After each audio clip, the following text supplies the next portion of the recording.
Praise the Lord. Amen? At ito pong pastor ito, alam niyo naman, kaibigan ko po ito. At sabi ko, hindi ko babayaan na absent siya ng anniversary. Isa na natin, alam ko naman talaga. Mahirap yung may coaching, tapos ay tumakbo. Ikaw na nagtatakbo. At blessing po sa akin, kaya sabi ko, hindi mo siya nakarating ng anniversary, dahil talagang hindi may iwasan, pero mag-preach siya ng Sunday. Kaya invite ko po, at talaga namang kahit biglaan, ay nagpuunla. Talagang, totoo, Pastor Reyes, baka ako hindi pumayag kasi biglang-bigla di ba? Pero ang dali, agad sige, Pastor. Amen? Kaya napipili ko siya, gusto mo umaga o gabi na lang. Pastor Reyes, halika na po kayo.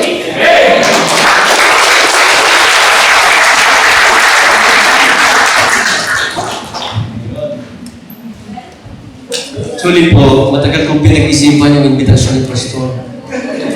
Sabi ko, kaya tutugon ba ako o magbubo ba ako? Pero tagal ko, mga ilang segundo pagbabanggit. So napakahirap pong tumanggi ng paanyaya ng isang mong kaibigang malapit sa iyo. Nagkataon pa ngayon kung pare ko na. Kasi kay Brother Lawrence. Pero na-miss ko rin po kayo, sa totoo lang po. Umiiyak nga po ako eh. Nung magdamag na yun. Pero salamat po sa Panginoon. Salamat sa pagtitiwala. Sabi ko kay Pastor Ronnie, Pastor, talaga po bang pinagkakatiwalaan pa rin yung itsura kong ganito na sa tuwing ako titingin sa salamin na babasag. Ngayon sabi ko, pihirang may nagtitiwala pa tao sa Pastor. Kasi minsan napapagkamalan naman ng ibang mga tao.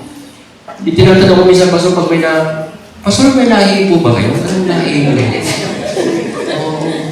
Ewan ko, sabi ko, meron naman. Italiano kami, Italiano. Alam niyo yung Italiano? Itang Ilocano. Magandang hapon po sa inyo lahat. Congratulations, napakabuti ng Diyos sa inyong church. Nakakaingit, minsan makita. Ako'y pastor na panaiyak din po ako, pastor. Nung nakita ko na si Pastor Ronnie na lumuluha at yung mga iba na nagkates na lumuluha. Gusto ko na rin po magulgul agad. Napakabuti ng Diyos, mga kapatid. Alam niyo, sabi ko nga palagi sa church, sabi ko, mga kapatid, ang Diyos hindi mabuti. Di lang siya basta mabuti. Siya po ay napakabuti. Amen? Ang Diyos hindi lamang basta mapagmahal. Siya po'y napakamapagmahal. Di lamang po siya mapagbiyaya. Siya'y napakamapagbiyaya. Yun po yung ating Diyos. Kaya walang hanggang dapat yung pasasalamat. Sabi ni Brother Nestor, hindi sapat yung salitang pasasalamat, kundi dapat salamat. Ganun salamat. Hindi kasi sapat yung salamat Dapat dagdagan natin salamat. Diba? Nagpapasalamat po ba kayo ngayon sa Panginoon? Dahil tayo nagkita-kita muli. Ito na naman yung pastor nyo na bigyan ng pastor na parang umisip, parang tingin nagkakamali yata sa pag-iimbita si pastor. At hindi naman preacher yan, o mukha naman niya, comedian o ayan. Pero mga kapatid, salamat sa Panginoon na tayo po. Iba't iba man yung ating mga personalidad, iba't iba man yung ating mga pinagdadaanan o sitwasyon sa buhay. Pero may iisa lamang tayong Diyos. Ano po, na makakatugon, makakasagot sa lahat ng ating mga pangangailangan. Oo nga po, napagin ni Pastor, ang hirap po talaga ng may sasakyan na hindi po tumatakbo. Actually, tumatakbo po yung sasakyan. Wala lang patras. Ay, mas pinili ko na okay na walang patras isa walang pasulong. At kung puro patras naman kailangan din kita, mamang problema ako na gusto niya. Pero biyaya po sa amin ng Panginoon at regalo ng church. Pero biglang sumakit ang ulo ko nung nasa ko na gusto talaga pumunta. Pero wala, sabi ko pa, alialis na ako sa parking, ay wala talagang reverse. Eh di sabi ko, naghanap na po kagad ako po ng junk shop nung araw ng iyon. Sabi ko, bukas na bukas, tingari ito sa akin. Nabiro lang po. Tayo po yung magpatuloy na sa masaya po ba kayo ngayon? Okay, ako rin po yung masaya. So tayo let us all start based on Colossians chapter 3 verse number 15. Colossians chapter 3 verse. Kasama ko nga po pala si Brother Mac Kelly, yung aking president po doon. At sabi ko sa kanya, Brad, pwede ko akong i-attend sa araw. At kasi, tsaka sabi ko, gusto mo bang bago ako mag-preach, awit ka? Sabi niya sa akin, pwede po bang sayaw na lang? Sabi ko, bawal doon. So sabi ko, sige. Brother Mac, naghanda naman si Brother Mac. Ready ka ba, Brother Mac? O next time. Sige, Colossians chapter 3, verse number 15. Colossians 3:15. Kung andyan na po kayo, mga kapatid, basahin po natin ang sabay-sabay. Ano po ang isang talata sa Colossians chapter 3, verse number 15. Andyan na po kayo sa Amen? Verse number 15, when you read, and let the peace of God rule in your hearts, to the which also you are called in one body, and be ye thankful. So the title of the message this afternoon is, Be ye thankful. Let's pray. Dakilang Diyos, salamat po Ama sa hapon ito sapagkat pinapagtagumpay niyo po muli ang bawat isa na narito sa pagtitipon. Sapagkat maaaring ang ilan po sa amin nakaranas ng mga hadlang upang kami hindi makarating o makadalo.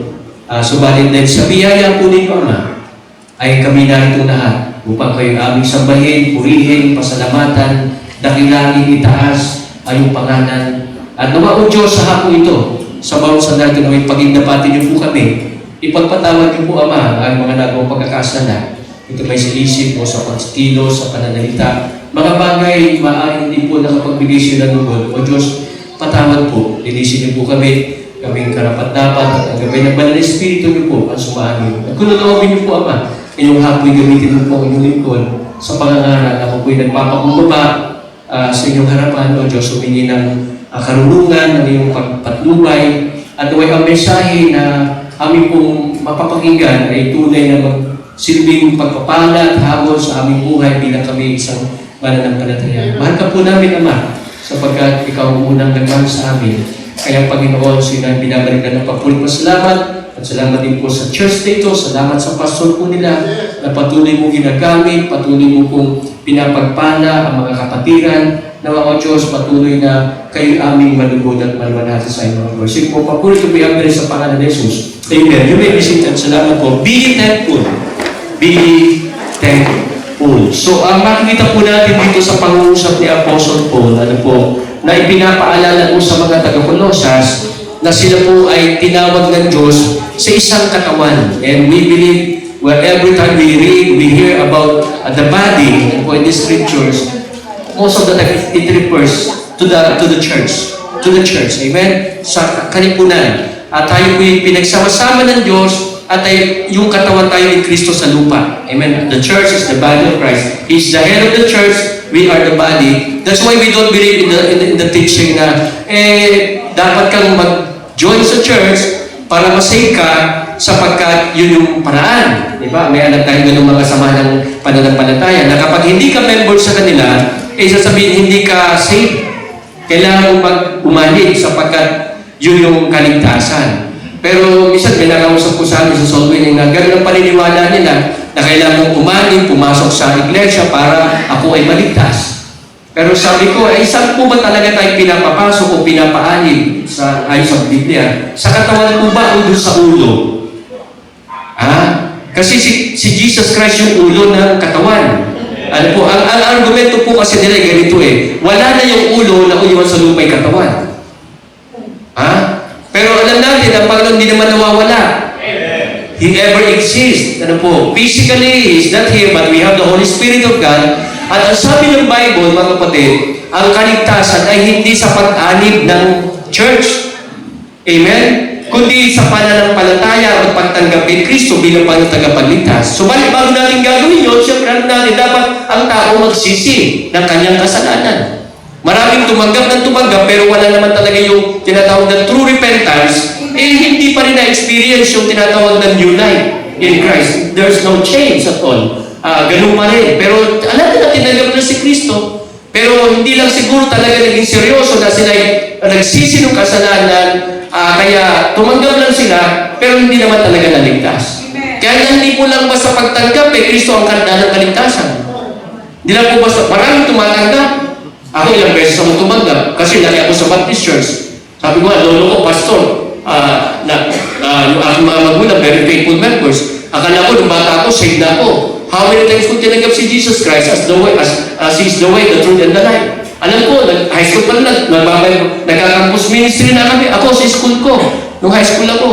Kahit hindi ako nutusan nung pastor ko. Pero alam mo, na-save ako nung actually birthday ko po ngayon. Pinakamahalagang birthday. Today is my spiritual birthday. Batingin nyo naman ako. Happy birthday to me. Ako po'y na-save March 27, 1990. Imagine mo, 1968 pinanganak ako, so matanda na ako mga kapatid. Nasa ako 1990 when I was in Bible school, in the seminary pastor sa Mandaluyong. Second year na po ako sa pag-aaral ng pagpapastor. I just realized on that night, March 27, 1990, after commencement exercise ng Mandaluyong seminary, nag-isa na po ako sa dorm. Dumating sa akin yung parang, bakit ba ako natatakot? Parang ako nagdadoubt, parang ako dumating sa akin yung conviction na gano'n na mayroon akong pag-aalinlangan. Kasi hindi ko nakita yung talagang malaking pagbabago sa buhay ko. Alam niyo kung bakit? Laki ako sa Baptist Church. Laki ako sa Baptist Church.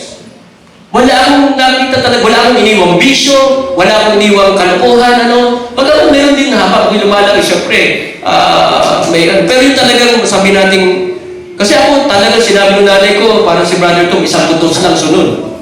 Yung ba yung nasabi mo, Brother Tom, kaya na mabuti naman, pagpasalamat kayo sa Diyos sa anak mo ni Brother Tom. Paring Tom pala. Salamat sa barong ha. Sabi, isang tutos lang, sunod naman yung mga anak, wala nang problema, akala ko doon, saved na ako. Pero nung time na yun, March 27, kaya alam niyo pag na-convert tayo doon, hindi mo malilimutan yung panahon It is your experience That's why salvation is a personal experience. Faith not comes by our feelings, but our faith comes by the Word of God. By hearing the Word of God. Amen? So, doon ko na-realize on that time, March 27, nasave ako. At naranasan ko yung talagang pagbabago ng Diyos inside out. Amen? Kaya kung nasa seminary na, kasi sanay lang mo sa paglilingkod Pero, wala. All of those things na ginawa ko sa paglilingkod is just taken for granted. Parang kasanayan ko na lang. Tapos, noong March 27, after vacation sa Bible School, uwi ako ngayon, ako yung youth leader sa amin. Ay sabi nung pastor ko, mayroon tayong youth camp on that time. Kakasing ko lang, March 27. Ang youth camp namin, May. Last week ng May, up to first day ng June. Pero on that time, ako yung parang napagod ako bigla sa mga gawain. Naglilingkod ako from Mandaluyong, going to Las Piñas, dalawa kaming worker doon, 4 yung area ko ng good news classes, wala kaming magandang support sa church kasi nagsimula pa si Pastor Peter Rivera, maliit na apartment kami, at wala kaming church service, susundo ako ng mga bata pag Sunday na may karga ako, may hakay ako, nalukaw sa Nagaw, na maraming tricycle, halos yung bata pinapaliguan pa lang pagpunta sa church. Parang nagbakasyon ako, sabi ko parang papahinga muna ako. Sabi ko, tapos dumating sa akin, agad-agad bigla naman yung discouragement. Sabi ko, hindi muna ako sasama na. Sabi ko sa nanay ko, sabi mo na yung anak, inaasahan ka ni Pastor. Ikaw yung maglilid sa mga kabataan. Sumama ka. Sabi ko, parang okay naman yung iba na lang. Tsaka, ang ginawa, pinilit ako at ako naman ay napilit. Siyempre, nandun ako, first day, second day, third day, fourth day, hanggang ika-5 araw na ng youth camp namin, walang mensaheng umaabot sa puso ko, Brother Philip. Wala. Alam ang isip ko, alam ko na lahat. Bigla ako ganun Pamilyar na ako sa Bible Alam, marami ng preach natin. Pero yung kamo-convert ko pa lang, no March, it happens on me. Pero alam mo, with the simple word of Pastor Morada, Lolo, may Lolo Pastor. Active naman ako. Talagang pag kami nagdadrama, laging panalo yung drama namin Ako pa ang actor, ako pa ang director, ako pa monologue. Best actor, lahat na best director. Pero wala ako. Maya-maya sabi, so leader pa ako. Di nagtatawag yung pastor, sabi, oy, lahat ng mga campers, labas na kayo dyan sa cottage, simulan na tayo, prepare na dito sa auditorium at last day ito. Puntahan yung mga campers, at maya-maya mga kapatid. Umupo ako sa ulan kasi akong, marami pa sinasabi si Pastor Morada sa introduction niya. Baka naman kayo, mga kabataan, pagkatapos ng youth camp na ito, balik na naman kayo sa mundo, doon na naman kayo kasi summer doon. Uso sa impanta nun yung tinatawag na mayuhan, yung sayawan ba? Yung na kala mo na doon sa tent na lalo yung mga nagdandan, kala mo lahat magaganda. Kasi gawa ng ilaw na iba-iba. Pero pag pinaliwanag mo,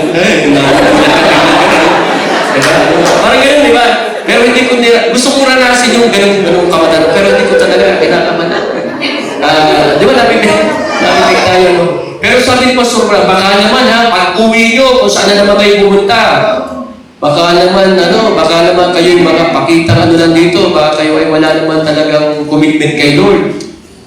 Ako naman, baliwala lang ako kasi hindi naman din talaga ako nagaganon sa sinasabi ni Pastor Morada. Tsaka parang wala na. Pero may ilang pasalita na hindi ko malimutan hanggang ngayon na tumusok sa akin puso na noong June 1 na yun, last day ng aming camp, 1990. Kasi March 27 na siguro 1990. Then, all of a sudden, parang na-discourage ako, ayaw ko na mag-minister, ayaw ko na maglingkod.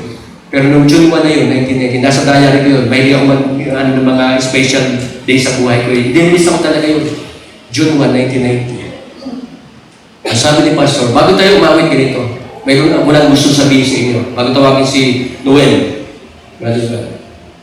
Ang tanong ko, bakit kung sakali na ikay ganyan ang plano, sabi, anong dahilan at bakit mo iiwanan ng Diyos? May sinabi siya ganito, anong bagay na masama na ginawa ang Diyos sa buhay mo? Meron na bang bagay na ginawa ang Diyos sa buhay mo para siya iyong iwanan? Yung simple, hindi inabot lahat yung mga kabataan. Pero ako, di ko na-tips ako yung umiyak, Pastor.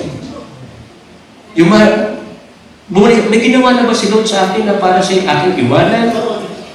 May mga sama na ba siyang bagay na ginawa sa akin para ako'y tumigil at huwag ko siyang paglingkuran? Alam mo, hindi ko napilo. Nahihiya ako at kabataan. Umalis muna ako sa harapan. Parang ganyan ang pwesto ko, Brother Philip. Umalis, naghanap ako ng pwede kong tanong. Kasi hindi ko pigil niya ako, Brother Boyan eh.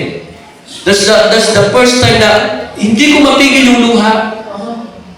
Gusto ko bang pigilin awalan? Ayaw, ay talagang konbiktado ako. Kasi may plano na ako, hindi na ako mabalik sa Bible School, hindi na ako maglilingkod. After this is my last camp. Ayaw ko na. Nandun ako sa island yun, sa Baluti Island. Pagpunta ng Pulilio, mayroon kong island na primary report. Mga Baluti Island, ako may nag-ilit ka. Ano nangyari mga friend? Nandun ako sa likod ng malaking puno. Hindi ko alam kung nara ba yun o ano ba yun. Nandun lang ako, umiiyak. Ayaw ko mag-pray. Ayaw ko mag-commit kay Lord. Nakikita ko si Pastor, nasa si Lord? Andito lang ang ganyan na. Hanapin siya, kaya naman dapat i-start ko. Sige, pawid ka na, Brad. Hinanap ako si Pastor Peter Rivera ang nakasumpong sa akin doon sa likod nung punong malaki na ako'y umiiyak. Siguro mag-isang oras na ako na hindi mapigil yung pag-iyak. Kasi doon sa salita na, bakit mo iiwanan ang Panginoon? May ginawa na ba siyang masama sa buhay? Alam mo kapatid, napakarami tayong dapat ipagpasalamat sa Diyos. Kung bibilangin natin, sabi ni David, sa dami, hindi na halos mabilang. Too many to number. The benefits, the blessing of the Lord, ay napakarami sa buhay natin. Amen? Yung mga ginawa na ng Diyos noon pa sa buhay natin, yung ginagawa niya ng Diyos ngayon sa buhay natin, at yung gagawin pa ng Diyos sa kasunod na panahon, ay dapat pa natin ipagpasalamat. Those are the three things that dapat ipagpasalamat natin. What God has done, what God is doing, and what God will do in the future to our lives. Be thankful! Be thankful, mga kapatid.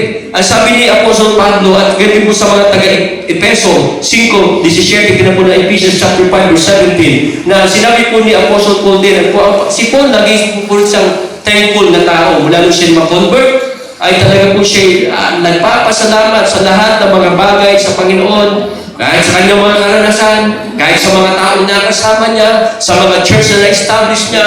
Pag binasa natin yung Paul Ephesians, mga kapatid, every introduction sa Corinto, sa Epeso, sa Galatia, sa lahat sabi, nagpapasalamat ako sa Diyos sa inyo, para sa inyo. Hindi ko kayo kinakalimutan na pasalamatan sa Diyos. Lahat ng bagay para kay Pablo ay gusto niyang pasalamatan sa Diyos. Ganun po dapat din tayo mga Kristiyano.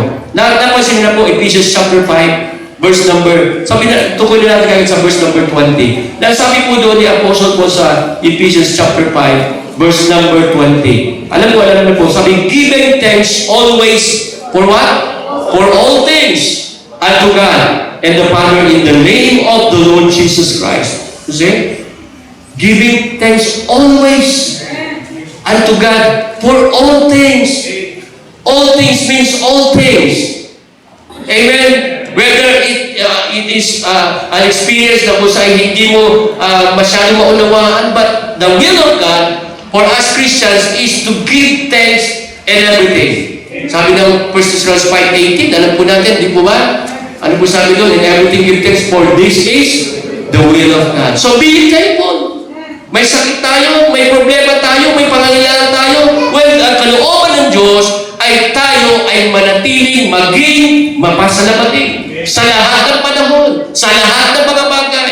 So napakarami kung iisa-isay natin, pero ngayong gabi na ito ay tutukan natin, ano bang dapat natin pasalamat sa Diyos? Unang-una, thank God for your pastor. There is no 27th church anniversary without a pastor that God used in His church. Wala pa kayo dito, narito na si Pastor Flores. Amen? Don't ever forget, mga kapatid, as member of Calvary Baptist Church, na isama natin palagi ang ating pastor sa pagpapasalamat sa Diyos na Lord, salamat, may pastoroni kami. Wala na pong kagaya ng pastor niyo po. He is the best pastor for you, Calvary Baptist Church. And please, sinasabi ko palagi ito, kahit sa naman please, never compare your pastor to another pastor. Never compare. Why? Because all the pastors are unique. All the pastors, mga kapatid, na totoong pastor na tinawag ng Diyos, yan po ay iba't ibang personalidad. But kung ibinigay siya ng Diyos, alam ng Diyos, fit siya para sa iyo. At kung kayo remember na narito, hindi nagkamali ang Diyos na iniligtas ka niya, inilagay ka sa church na ito para kayo makabilang sa church, para mahalin mo at suportahan ang pastor na inilagay ng Diyos sa church na ito. Na para i-appreciate natin ang pastor. Marami na narito po sa about pastors.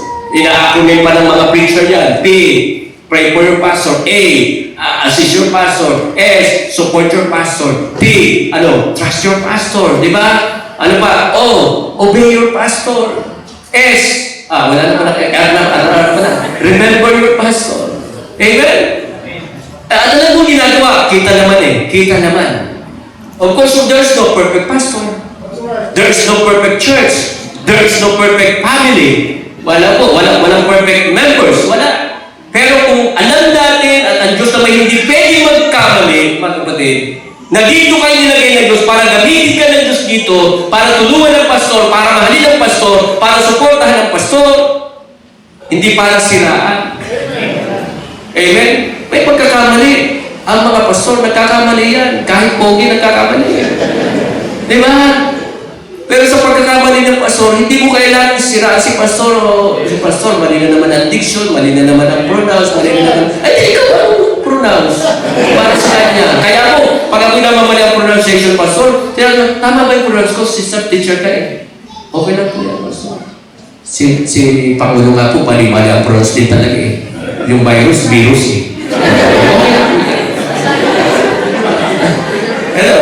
Pero huwag natin sila, huwag natin compare ng pastor sa iba. Talagang may makikita tayo, di ba? Para ba yung kanta nung nanliligaw na nagkakanta ba siya? Na pag nililigawan yung babae, tinatay, ang Disyembre ko ay yun.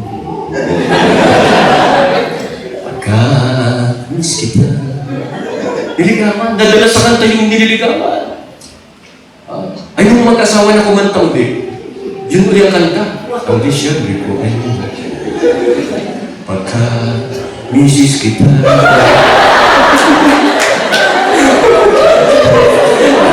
Dati natin, misis kita lang. Nagulong niya, naging misis na eh. Ito, matagal pa ang church. May 27th anniversary, 28, 29. Huwag kayong magbabago. Patuloy ang pagmamahalan, patuloy ang suporta, patuloy ang sakripisyo para sa Panginoon. Sapagkat yun ay pagpapahayag natin lahat ng lubos na pagpapasalamat sa Diyos. Be thankful for your pastor. Amen? Alam mo, sabi ni Paul, ako nagpapasalamat sa inyo sa mga taga-Pilipos. Meron ako ng mga bagay nito sapagkat ako yung sinuportahan niyo. Sabi sa mga taga-Pilipos, no church supported me when I began the gospel. You only believe in church. Sabi niya, but I learned in every state that I am, sabi niya, I learned to be content. Pero mayroon ako ng mga bagay ito, sagana ako, sapagkat galing sa inyo. Sabi ng ni Apostol Pablo sa mga Pilip, yung mga sakripisyo niya, yung isang masamyo, mabango, amoy sa harapan ng Diyos. Amen? A sweet smell, acceptable sacrifice to the Lord. Amen? Kaya alam nyo, huwag tayong matakot magmahal sa pastor, sumuporta sa pastor, sabihin na, ako ang dapat suportahan ni pastor eh. Mga kapatid, alam niyo yung babaeng balo? Nung sabi niya, konti na lang po ito, Mamang Elijah eh. Isang damod na lang mo, kita niyo po ba? Gusto niyo isang pakpuso sa'yo? Ano naman ganun sinabi yung so, grabe ka naman, mahingi ka pa sa akin, man-offset ka pa naman. Wala naman ganun. Pero sa alam mo po, pag inuluto ko itong mamang propeta, konti na lang langis ko. Bukas po, wala na akong luluto, mamamatay na po kami. Ano sabi ni Elijah? Huwag ka matakot. Ito ang sabi ng Panginoon. Hindi maubos yung ano. Huwag ka matakot. Alam yung babae ba, nung sumunod sa propeta, na ginamit ng Diyos para ipaalam ng kalooban ng Diyos sa kanya, dahil paming ang datay. Yung inaasahan niyang mawawala, kinabukasan, nag-extend na mahabang panahon. Hanggang may paming wala, hindi na uubos yung ano, hindi na uubos yung marina, hindi na uubos yung narilo. Bakit? Because He sustained naman ng God. He sustained naman ng God. Huwag kayong matakot. Isipan natin, ano pa ibibigay natin kay Pastor para i-bless yung buhay ko. But of course, sabi ni Pablo, don't give because of necessity. We give because we love the Lord. Tayo, I'm giving because I love Jesus. Alam sa Sunday schoolers po namin, kahit mga bisita, nag-o-offering. Sunday school, tinuturo mga Sunday school, magbibigay tayo mga bata ha, para tayo magpanalo, Lord. Kaya tayo, I'm giving. Nalala ko, nagsisimula ko sa lukban, tuturo ko sa mga bata. Yung mga bata, attracted yan sa mga kanta, di ba?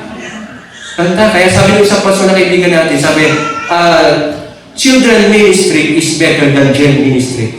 Don't wait until the children go to jail. May pagmuturo ng gospel. Minister to them when they are young. Amen? May point yung pastor, di ba? Ang sabi, ano ko nagtuturo, bata talaga umpisa ko, pastor, yung sa lukban. At pag ako yung nagbitara na doon sa lugar, kakanta ko. Ang mahilig ko kanta doon, ano, brother ba? Ang lahat ng mga bata, iniibig ni Jesus. Kahit banggit, matilaw, maitim na maitim.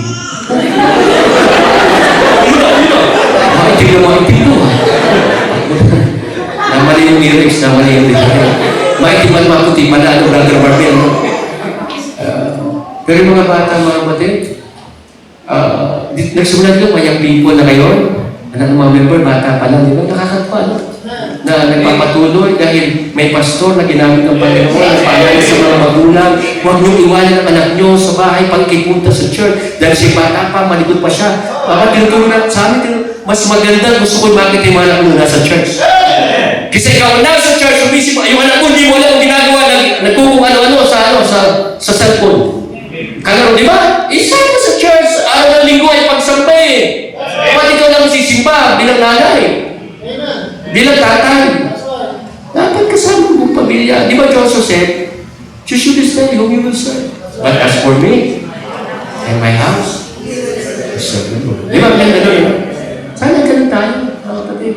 So, appreciate your pastor, support your pastor, love your, ano bang teaching ng pastor natin, di ba? Hindi naman sa bibigyan ng Diyos ng maling turong sa inyo eh.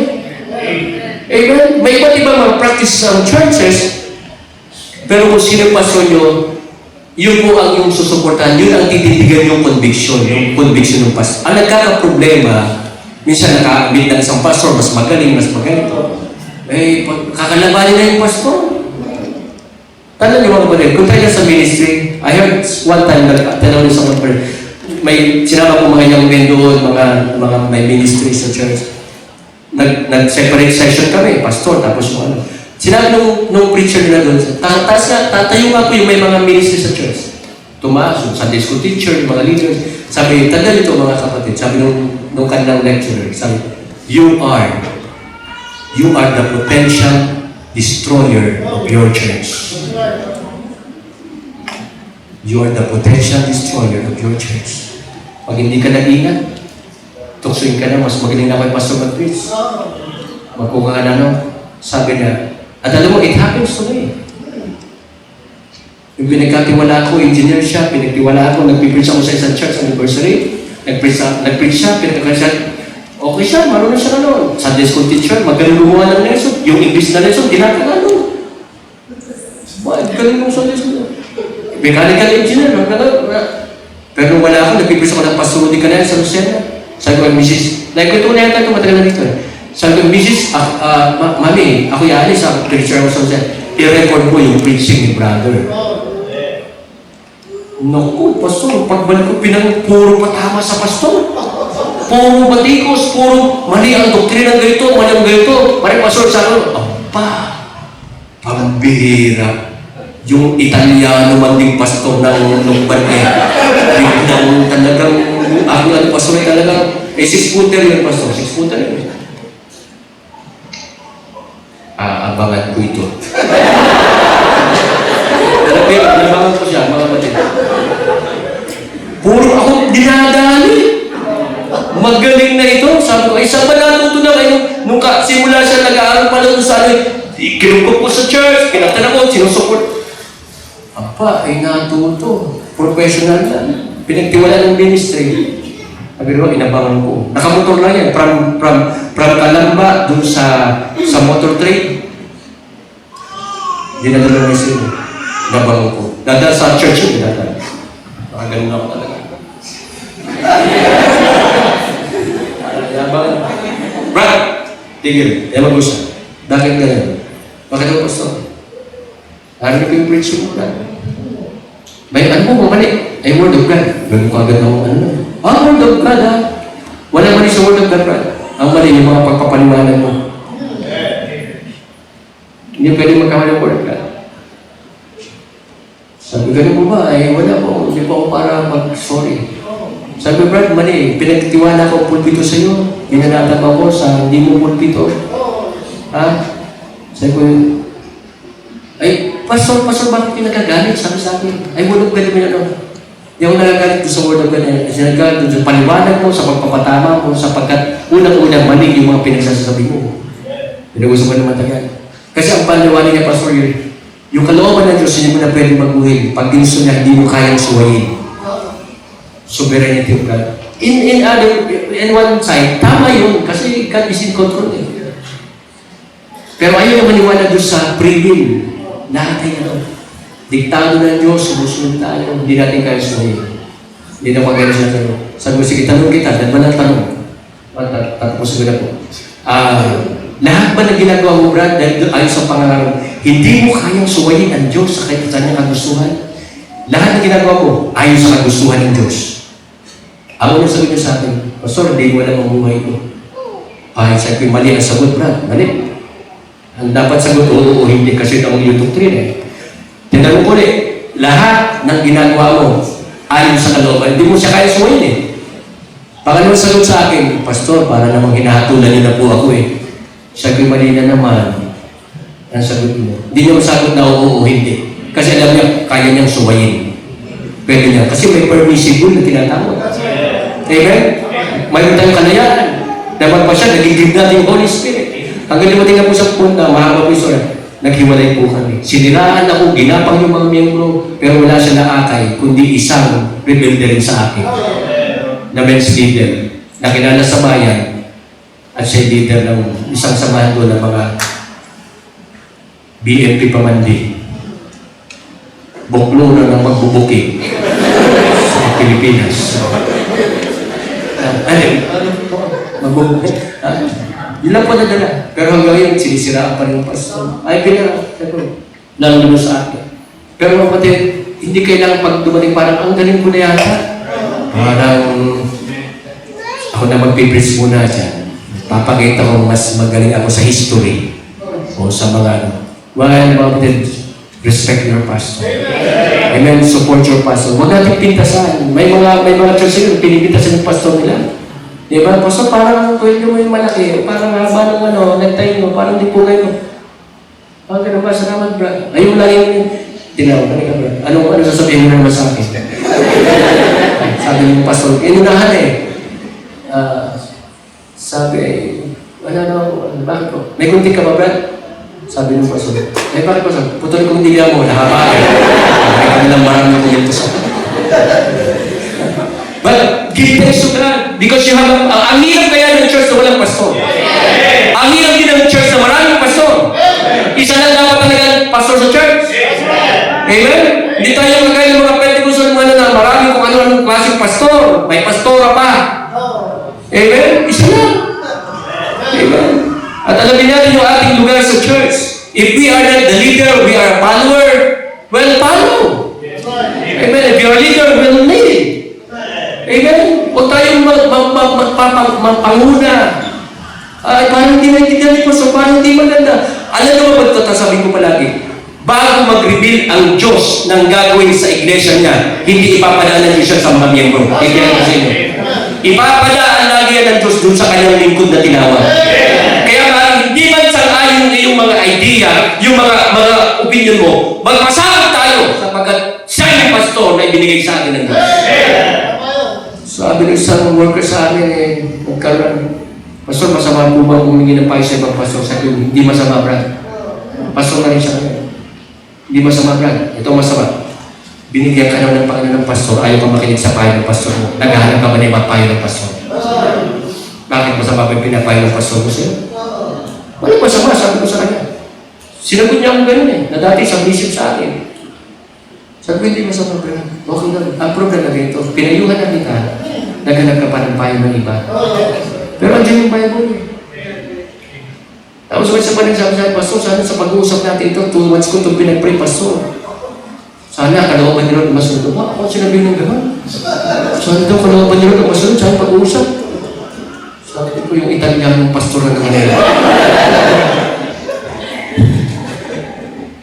Sige ba? Upo. Tawag ko, misis ko kasi babae eh. Mami, ang pag-uusap ko. Sinasabi na ko, kalooban daw ni Lord ang masunod. Sige. Tinanong ko siya. Kasi naging sa akin na recommendation na transfer sa ibang church. I never give recommendation to my member to transfer to another church. Alam mo masama kung nagkausap. Iba-iba po yun. Pero sabi sa niya, kapatid, pag binigyan kita na recommendation, pupunta ka natin sa pastor. Sa tingin mo, kano ba na Diyos ang nasunod sa ating dalawa? Isiwa ka sa una. Tinanong ko siya, sino pastor mo? Ikaw po. Tingnan natin yung kalooban ng Diyos sa Bible. Magpasakop ka at sumunod ka sa namiminuno sa iyo. Kung bibigyan kita, kalooban mo na sunod. Hindi kalooban ng Diyos. Umiyak po siya. At mula nung naghiwalay, hindi na po kami nagpakita pang muli. Nasa Amerika na siya, maganda ng kalagay. At siya nagsarili at nagpasya ng sarili niya. Pero sabi, okay na sa akin. Pero ako siya sabihin mong gano'n, sabi ko, inunawa ko siya. Sige, tama yun kapatid. Dapat ang kalooban ng Diyos ang masunod sa atin. Pero kalooban ng Diyos ito mga kapatid, binigyan tayo ng pastor. Ano ang nakikita natin? May pagkukulang, kung tayo, mahal natin ang pastor natin. Alam mo, sabi ng Bible, love covereth all sins. Amen? At hindi tolerating the sins. Kailangan mag-usap-usap. Pero we have to tell the truth at times, mga kapatid, with love. Not with condemning spirit. Amen? Mahal natin yung pastor natin eh. Dapat. Magkakamali. Pero dapat the more we pray for the man of God, the more we learn to love Him more. Amen? Kasi ang kulang madalas sa mga hindi nagmamahal sa pastor ay hindi naman talaga sinasama sa prayer ng pastor eh. Kunwari lang eh. Pero tingnan yung buhay ng maraming Kristiyano, ang priority ng pranay, pamilya lang niya, sarili lang niya, ha? Pero madalas, di ba? Misa pa nga lang, huli pa nga eh. Hindi naman para kami mapahuli sa inyo palagi. Hindi ako tipo na pasunod sa church, ito ako ng prayer request si pastor. Hindi po, ako hindi po. Pero hindi ko sinasabing unahin ng pastor, ha? Kasi sabi ni Elijah, make me a little cake first. Sabi ni Elijah, make me a little cake first. Bago kayo kumain, ba? Ako muna yung pakita. Kasi gutom ako. Alam mo ba, pastor, magugutumin. Pero love your pastor, amen? Thank God for your pastor. May pastoroni kayo. Wala nang ipapalit dyan. Alam ko, malulungkot tayo kapag ang pastor natin sa harap ni Lord. Napakahirap, mga kapatid, na isang church na biglang inunan ng Panginoon ang pastor. Ang church sa Lugban, inihanda ko na po sila. Alam niyo, sabi ko mga kapatid, anytime pwede akong kunin ni Lord. Anytime. Ay wala akong na lalaki. Dalawa. Sabi ko, mga kapatid, pag ako'y kinuha ni Lord, huwag niyong pababayaan ang aking pamilya. Huwag niyong papaalisin sa church. Kasi doon pa kami nakatasalita. Huwag niyong papaalisin. Alam niyo, napakahalaga po ng huling habilin. Pastor, Pastor. Hindi pa naman, sabi ko. Pero kasi maraming gawing church na nangyayari pag nawala ng pastor, nang problema ng pamilya ng pastor. Ayaw ng suportahan, ayaw ng mahalin. Nung talagang mo yung pastor, di ba? At ang problema sa ibang church, minsan minamahal yung pastor, yung pamilya ng pastor, hindi kayang mahalin. No, it's a package deal, mga kapatid. Because Atipay and Pastor Ronnie is now one flesh in the sight of the Lord. As you respect your Pastor Ronnie, you have to respect Atipay and his family. because they are called by the Lord para mag-minister sa church dito. Amen? Kaya nung nag-problema nung nagsimula ko, kasi binata ko nagsimula, yung asawa ko nung nag-asawa ko, nagkaroon ng problema sa mga unang member ng church. Sa akin lang masunurin, sa akin lang gumagana, parang kasi ang asawa ko parang halos kaedad lang yung una kong naging member. Parang ayaw yung respeto, parang ganun, pinaniwala ko. Ngayon, may asawa na ako, kailangan yung matutuhan na respeto pareho ang pastor and pastor's wife. Kailangan yung i-appreciate pareho. Huwag lang pag-birthday ni pastor, at tinulong rin sa kahit yung mga anak ng pastor. Remember them. Because sila yung isang pamilya. Sila yung pamilya na tinawag ng Diyos para sa iglesia na ito. Amen? So, kailangan natin mahalin. Dapat natin maintindihan. Ipag-pray ang pastor. Supportan. I-appreciate yung pastor. Salamat, may appreciation month na ngayon ng mga pastor. I think October ata, di ba? Tapos lately, nakakita ko, pastor's wife appreciation month din. Meron namin ganun. Ano po yun? Narinig na po yun. Meron po. I-search niyo po sa Google. Meron appreciation pastor's wife. Pero ang important dito, ang tanong ay, when was the last time in your prayer, in your conversation with the Lord? Kailan natin pinasalamatan, Lord, salamat kay Pastor Ronnie. Salamat. Huwag lang pag-anniversary. Amen? Huwag lang pag-anniversary. Yung Thanksgiving sa ibang lugar, sa Amerika, sa Canada, is once a year event. Sa kanila, mag-handa sila, di ba? Thanksgiving. Pero sa mga Kristiyano, dapat ito yung Thanksgiving. It must be a lifestyle for a Christian to be thankful. Kaya sabi ni Paul, be ye thankful. Amen? Be thankful. In all things, always in all things, give thanks to the Lord. Amen? Pangalawa, of course, let's give the Lord, let's give God thanks for our church. Amen? For the church. Dalawa lang po natin.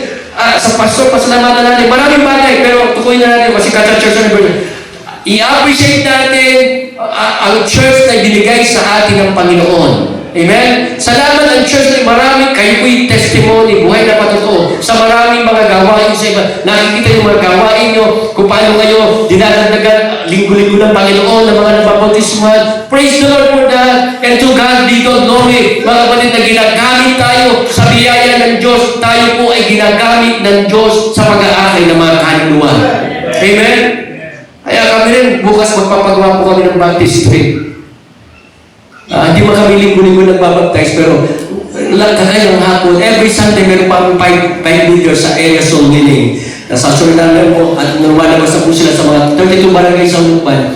Every Sunday may mga bisita rin po naman kami nakakatalo. Pero bukas, dahil malito kami lugar, Pastor, nakita mo na po. And we are praying this year, 2022, that the Lord give us another property. We are praying for 2,022 square meters. At last Wednesday, may nagsasabi sa isang nanay asa nung leader, Pastor, si Dr. Peck may pinagbebenta sa diversion loan. Ay nagpatarpulin kami ng malaki na nakalagay diversion loan. At ang team namin this year is God will see us through in 2022. Last year, aming yearly thing sa church is they will be done in 2021. This year, God will see us through in 2022. And we are expecting that sa December, sa aming 25th anniversary sa January, invited po namin kayo sa 25th anniversary po namin. We will give our gifts to the Lord na pang down sa aming loting pinaprospect. Nagkaroon kami ng project na Luke 6:38, that every member who is willing to sacrifice, that every month, we start this morning, yung aming pledge. Late na po kami nagsimula. Kasi ang target po namin, magkaroon na kami ng, balik yung congregation po namin, baka haplang po nito, ng 222,000 by December. Pandaw sa lote. Ipag-pray niyo po kami. Sapagkat, masigla naman ang gawin sa Lukban, maraming mga nababible study, maraming nawiwin. Kaya ang problema sa Lukban dahil dominated ng Catholic pastor. Very receptive ang tao, kung matukas ang tatanggapin ka. Pero yung akitin mo sa church, marami ng dahilan. Pero kung naniniwala, if a person is true convert, hindi ka mahirapang invite sa church. Pag good ground yun, naku, hindi ka mahirapang. Sige na, hindi. Pag good ground yung nataliman natin ng salita ng Diyos, tutubo yan, pusa yan, ang Diyos ang at hindi ka mahirapang dalhin sa church kasi true convert eh. True convert siya eh. Pero kung hindi man, ay di kailangan mo pagsikapan, pagtrabahuhan, diligid, i-follow up. Yun ang mahirap sa part ng soul winning, yung follow up. Tama? It takes more prayer, more effort. Ano po, pero tanda natin, ang Diyos ang nagbibigay ng increase. Ang Diyos ang nagpapabunga. Hindi tayo, huwag dalatin sa punto natin na, oy, galing yung soul winner, talagang full. No, to God with the glory. Ginamit lang tayo. We are just an instrument of God. Amen? But we have to thank God for our church. Amen? So church na ito, ay ito ang best church para sa atin. Para sa Calvary. Ito. Amen? At huwag mo na ikukumpara. Ay, mas maganda na. Hindi. Ito na ang pinakamaganda. Ha? Ito na ang pinakamapagmahal na church. Ito na ang mga mapagbigay na church. Ito na. Kasi dito kayo ininagay ng Panginoon. Amen? Well, because comparison kills contentment. Don't do comparing your church because it will kill your contentment in the church. Hindi ka na, maghahanap ka pa na mas maganda, maghahanap ka pa na mas maganda because you have no contentment at all. Because you compare! Don't compare. That's the only killer of contentment, comparison. Nakinig kayo mga kapatid?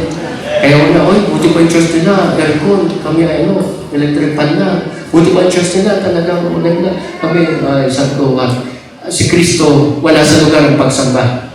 Kahit sa pasapsapan sinamba ng shepherd si Christ. But if God give us an opportunity to have a big church, a nice church, to God be the glory. Praise the Lord. Thank God for that. Amen? Sapagkat pinagkatiwalaan tayo at ayusin natin. Sapagkat in stewardship, there are four principles. Madali mo lang. In stewardship, itong question, number 1, yung tinatawag ownership principle. Number 2, yung responsibility principle and accountability principle. And last principle in stewardship is a reward principle. Na i-reward natin lahat ng Panginoon. But ang topic natin is thanksgiving. We need to have a thankful heart. Amen? Last verse I would like to read to you in Psalm 69 verse 30 and 31. Psalm 69 verse 30 and 31. Ano po, tatapusin po. At sana po sa hapon ito, sa ating mga bagong mananampalataya, alam mo, pasalamatan natin buwan palagi sa ating kaligtasan. Pasalamatan na tayo binigyan ng pag-asa at katiyakan ng langit, kasiguruhan ng pagtungo sa buhay na walang hanggan. Isang araw tayo kunin niya. Pasalamatan, hindi lahat ng tao ay maliligtas. Gusto ng Diyos maligtas. Pero may mga tao talagang sadyang tumatagi sa mensahe ng kaligtasan. But notice, when David sing this psalm, may sinasabi po siya dito na nakakalugod sa Diyos na ilang mga bagay na binanggit po niya sa Psalm 69 verse number 30. Sabi niya, I will praise the name of God with a song, and I will magnify Him with thanksgiving. This also shall please the Lord, better than the ox and bullocks that have horns and hoofs. Salamat. Amen? Ano sabi ni David dito? I will magnify the Lord with thanksgiving. It also pleased the Lord. Alam niyo yung taong lagi nagpapasalamat, nakakalugod sa Diyos. Amen? Yung palagi sa Lord, thank you, Lord, thank you. I had a time this week, na talagang wala akong ginawa kundi sa panalay ng Lord, salamat. Salamat ako'y nakakarakilos. Salamat ako'y nakakakita. Lord, salamat ako'y nakakaamoy. Salamat ako'y may panlasa. Salamat. Hanggang matapos sa panalay ko, laging salamat na. Ang sarap pala ng gulong prayer, mga kapatid. Hindi yung puro hiling, puro bakton, puro ano. Subukan mo, lagi mo na sa haba, mga kapatid. Hindi ka mauusan ng mapapasalamat mo. Mula sa lakas, di ba? May mga tao walang panlasa, may mga tao walang paningin, may mga tao hindi makaamoy. Pero salamat, alam mo ba may mga ganun? Kasi may COVID. Pero ikaw wala, ayaw, pasalamat kayo. Ano nasira yung aking sasakyan? Lord, salamat. Pero in everything Tapos kami na pastor, tinry ko nawala yung check engine na sign doon sa dashboard ko. Wala na. In-reverse ko, meron na. Mayaman, nawala na naman. Lumabas na naman. Sabi ko, Lord, thank you pa. Pero praise the Lord ako, praise the Lord, Mother Boy. Kasi nawala niya, hindi ko pa pinapatasa. Kasi ang mahal sa tasa, hininga ko ng 200,000. Yung isang actuator ngayon ay 45,000. Sabi ko, hindi ko ito kakasa. Hindi ko ikakasa kasi, mahal. Amin na napukuting-tingin ni Brother McKenny. Maganito sa ano eh. Yung kanyang Fortuner, siya lang umaayos sa mga sira eh. Nawalan din ng ano, siya lang. Nawalan ng aircon, siya lang. Abay, sabi ko, magaling ka, Brad, na ano. Pwede kang mag-boxing. Pwede ka magtayo ng talya. Ano. Sabi ko. Nag-usap ko, nabalik na track siya. Pinatrack ako. Pero sabi ko, Lord, thank you po. Kung di ko magamit, thank you po. Thank you. At alam ko, ang Panginoon magpo-provide. Ang prayer ko asawa, dati, prayer ko kay Lord, hindi na yan mapapakasa, hindi naman, yay, aayusin ni Lord siya. Mami naman, grabe ka naman. Talaga ganyan, prayer, oo. Sabi-sabi ko, sabi ko kaya, ayusin, minsan ka na magigising ka lang dati, pagdadari mo, okay na natin sa kanya. Sabi ko, salamat. Mami, napaka-prayer ko, asawa ko, naniniwala sa Panginoon na pwedeng mekanikohin ni Lord yung kotse. Pwede ba o hindi? Pwede mo. Kasi wala dating bagay sa lupa. Isa siya gano'n, magkapuno. Nagkapuno. Pwede yun. Sa paniniwala ng asawa ko. Di ako nadadamay. At ako naniniwala din. Pero Lord, saan ba yung magaling na mekaniko, Lord? Nagduda. Yung mura ng Lord, ang mura na. Pero kung nakakaraw na, pwede na rin. So, salamatan natin po sa lahat ng bagay ba ko. Amen? Sabi ni David, this also shall please the Lord. Alam mo, sa tuwing tayo lalapit sa Panginoon, makinig kayo, tatanong, alam na niya yung pangangailangan natin bago pa sabihin sa Kanya. Alam mo, ang gusto unang-unang hinihintay ng Panginoon sa atin, magpasalamat ka. Kasi buhay ka pa ngayon. Binuhay ka, may lakas ka, naka-church ka, naka-attend ka ng anniversary, nakapag-church ka maghapon. Salamatan mo. Huwag mo na alala yung anong kakainin mo bukas. Ha? Kasi alam ng Panginoon, kailangan mo kumain bukas. Papakainin ka naman. Sabi mo, basta mo ibon sa ipapawin. Basta mo yung mga dalo sa parang. Hindi pinapabayaan na yung Ama sa Langit. Ikaw pa kaya ay mas mahalaga ka sa ating Ama sa Langit. Kailan tayo pinabayaan ng Diyos? Sige, nag-pandemic, pinalabon ng Diyos ang church na ito. Amen? Pinabayaan ba tayo ng Diyos? Kaya sa tulog, Mami, salamat. Tingaligay mo sa ako bago ako umalis. Pray ka pa na maigi, ha? Ito pa talaga tayo.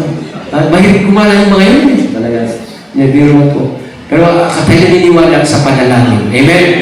Kapag may problema tayo, prayer is not the best solution. I want to tell you, Mami, prayer is not the best solution. Teka, Pastor, teka. Mali yata sinasabi, Pastor. No. Listen. Prayer is not the best. Prayer is the only solution. It's the only solution for Christian. It's not just a best solution. It's the only solution. Not sinasabi na, in everything by prayer. Pero tandaan natin, sinabi sa Philippians 4:6, not only that, in everything by prayer, with what? With thanksgiving! Brother, ano pangalawa? Darius. Darius. With thanksgiving. Hindi ka mananalay, puro hingi ka lang ng hingi. Kaya marami tayong dapat masalamat. Sa church dito, pasalamatan natin ang Panginoon sa pastor natin, sa pamilyang pastor, sa bawat kapatiran. Diba? Hindi ko na nabasa yung mga talata, sinabi ni Pablo, sa bawat churches, ipinagpapasalamat ko kayo palagi sa Panginoon. Mga taga-Colosas, mga taga-Pilipos, mga taga-Efeso, lagi ko yung hindi kinakalimutan sa aking panalangin. At ako nagpapasalamat sa Panginoon sa inyo, para sa inyo. Hindi lang si Pastor ang papasalamatan natin sa kundi yung mga kapatiran din na ibinigay na tayo hindi tayo magkakakilala, pero ay tayo mga kapatid na. Amen? Dumami ang nanay mo, dumami ang tatay mo, kung kayo mga kabataan, mga bago, mga pala, mapalit kayo, na-save kayo. Baka may mga pagkakataon, may mga kabataan, broken family, walang tatay, walang nanay, pero sa church, dumami ang tatay. Kaya pag nagka-face-to-face na, ang daming bago. Hindi ko, joke na. Mapalad ang kutsyan talaga. Dumadami ang kapatid, dumadami ang, di ba? Di ba kayo masaya naging Kristiyan tayo? Purihan ng Panginoon po. So sabi ni Apostle Paul, let the peace of God rule in your hearts. Sa yung kapayapaan ng Diyos. And the last part of that verse, Colossians 3:15, and be thankful. Sabi na pa ng last illustration, may 10 pinagaling ng ito sa chapter 19. Bumalik kay isa. Sa malakas na tiling, niluluwalhati niya si Kristo. But sabi ni Jesus, di ba 10 kayo? Where are the nine? Where are the nine? Naghahanap ang Diyos ng isang Kristiyano mapasalamatin. Are you thankful? Are we thankful to God? And everything? Well, it pleases the Lord. It magnifies the Lord. Every time you give Him thanks, pinapalaki. Hindi siya maliit. Minsan lang nililiit siya ng ibang mga tao. But God is so big. Imagine the universe and imagine God. How big is our God who created everything? Sa dalawan, nandun yung universe, nandun yung iman. Ganun kalaki ang Diyos kung isa sa larawan natin. He is a big God. He is a great God. Kaya karapat-dapat po siya ng pagpapasalamat ng bawat isa. Mula sa ating kaligtasan, mula sa ating buhay, sa lahat ng ating tinatangkilik, sa ating pamilya, sa lahat ng bagay, pasalamatan ang Panginoon. Tayo manalangin. O Diyos na dakilang,